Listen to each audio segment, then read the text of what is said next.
Unknown to the people of Earth, a great war was being waged between the imperious Kodan Empire and the peaceful Star League, who were protected behind an energy barrier known as the Frontier. Defending the Frontier and the worlds of the Star League was the purview of Starfighter Command and their many Gunstars. These craft were crewed by Starfighters, an elite group of highly skilled personnel who possessed the Gift, an affinity for the weapon systems of the craft. At approximately 20 meters in length, the powerful Gunstar was a large, heavily armed spacefighter. Its central body was bristling with weapon systems, flanked by a pair of hull extrusions which contained yet more weaponry. Despite its bulk, the craft was highly agile thanks to the 4 large engine pods mounted to each corner of the hull. As well as having a powerful main engine installed, each of these pods also had a retrograde engine and a pair of lateral thrusters. The ship also had a standard star drive for faster than light travel. As the placement of these engine pods precluded horizontal landing, Gunstars were required to land vertically using a set of 4 landing legs that deployed from the central hull. Crew access was provided by hatches beneath the cockpit, accessible directly when the ship was landed in a specialized launch tube or via a small elevator when not.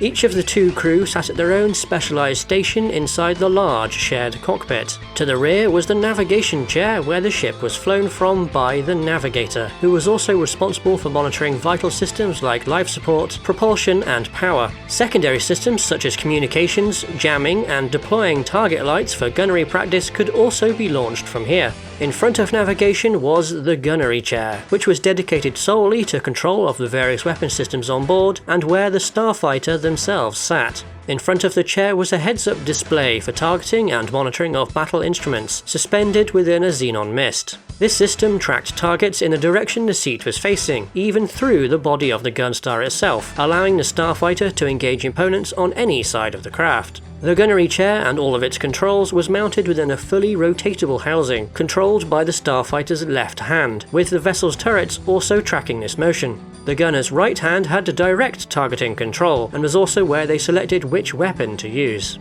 The Gunstar's primary armament was a group of 5 laser turrets, with 3 mounted forward around the cockpit and 2 mounted to the rear. These were all manually aimed, but packed a significant punch as they were capable of taking out smaller hostiles in a single hit, or of dealing substantial damage to the systems of large capital ships. The secondary weapon system was a set of 4 photon bolt launchers nestled within the hull extrusions on the sides of the craft. These were small but highly maneuverable, self-guiding missiles with enough payload to deal with large targets.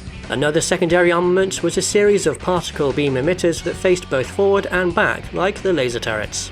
After Starfighter Command was almost completely destroyed by a meteor attack launched from a Kodan command ship, there was but 1 craft left to defend the Star League. This ship was a special prototype named Gunstar 1, which featured extended range, greater power, and additional deflector plating to protect it. It also had a unique weapon systems modification called Death Blossom, so named because of the petals that had to be deployed before use.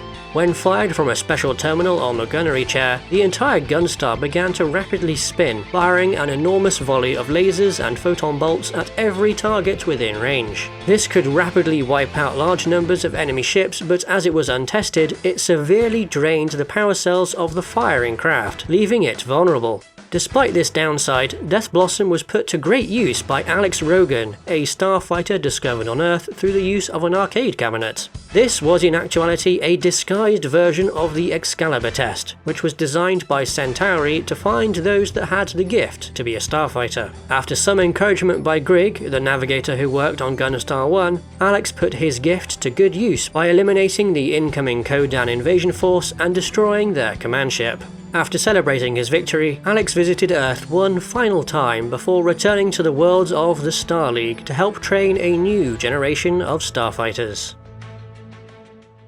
If you enjoyed this video on the Gunstar from The Last Starfighter, please leave a like and subscribe for more ship breakdowns and other content. If you wish to further support Spacedock, you can do so via becoming a channel member, through super thanks, or joining our Patreon like these people on screen right now. A big thanks to those who do support us, and thank you for watching.